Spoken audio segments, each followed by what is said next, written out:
Here's why it's important to know about your midheaven axis. This is a natal chart. These are the houses, etc. This is what I usually explain to my clients during readings about their midheaven. So, usually the midheaven is actually... Okay, so there are 12 houses. 1, 2, 3, 4, 5, 6, 7, 8, 9, 10, 11, 12. Each house represents a different area of your life. So the first house is like you, your body, your personality, your mask. Second house is your stuff. Third house is like your brain and your neighborhood and your siblings. Fourth house is home, family, foundation, etc.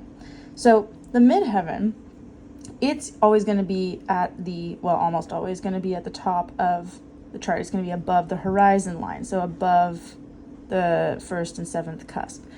And it is the spot, the midheaven is the spot where the sun reached the highest point on the day that you were born, okay? So let's say that the midheaven, medium Celli is what MC stands for, is right there, okay? Now, if each house in your chart, let's say that each house is like a window into an area of life. So the 10th house, that section there, is like a window into your professional career life. That's what the 10th house represents. So the people who see you through the lens and through the window of the professional and career life, they're here, right? They're looking at you through this window. Let's just pretend all these little dots are people, okay? That's where those people are. The people in your private life, in your home, your family, your ancestors, the people who see this part of your life and experience you through this part of your life, they're down here and they see you from this perspective. And it's possible for someone to see you in more than one perspective, but often, I don't know if you've ever had this, where someone sees you in like a different context than they normally do, and they're like, whoa, I never like saw you like that. That's kind of what's going on here, right? Like, people from your family are going to know you from your family mainly, and then if they see you up here, they may or may not be comfortable with that. Anyway, so your midheaven, you always have an exact opposite point to your midheaven called the Imam Celli, or the IC. It stands for the bottom of the sky. So this is the dark part of your chart. The thing about the midheaven axis is that it is not normally easy for people to lean in to the energy of their midheaven. Also, just so you know, the midheaven can be in any of the houses above the horizon. Normally it's in like the 10th, 9th, 11th. Normally it doesn't go too much further. Depending on the house system you use, it can be in different houses. So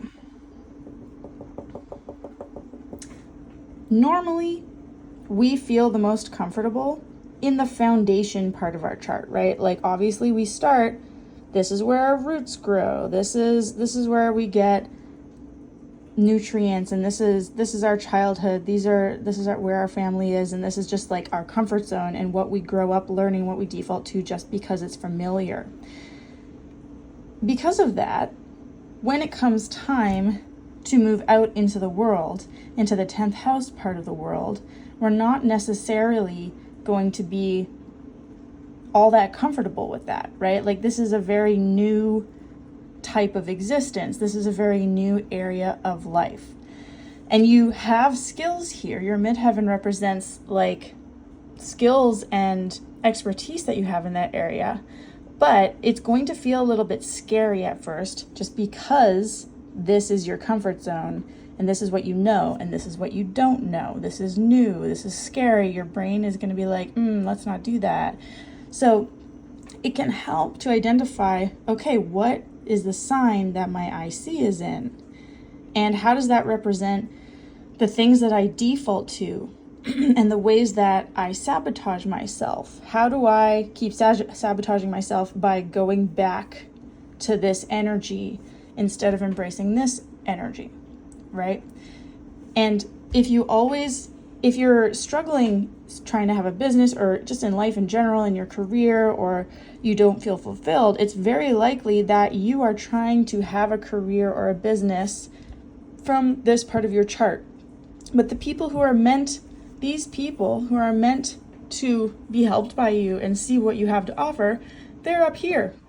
They can't see you because you're down here, right? And that's why it's so important to identify, okay, what sign is my midheaven in? And am I embracing that energy in a way that will allow these people up here to actually see me? Am I actually moving up to that part of my chart and getting behind this window so that I can actually communicate with these people, right? Because if you're not there, they can project whatever they want onto you, whether you like it or not.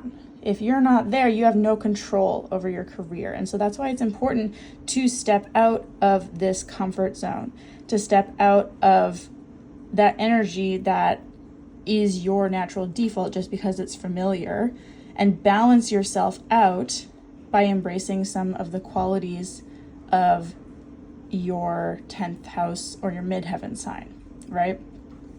And that is going to not only make you visible to your audience, it's also going to mean that you become more balanced in general, because you balance out the axis of these two signs, whatever they are.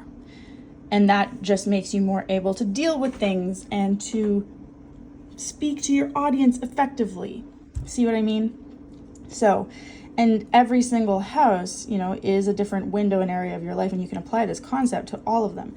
But this one is particularly relevant because a lot of people want to show up in public, but they're doing so from down here. So find out what your midheaven sign is, and then find out what your IC is, and look and ask yourself, have I been stopping myself from doing these sorts of things in favor of doing these sorts of things in order to stay safe? And maybe it's in doing the midheaven style actions that you will actually find the breakthrough that you've been waiting for. Okay? Okay.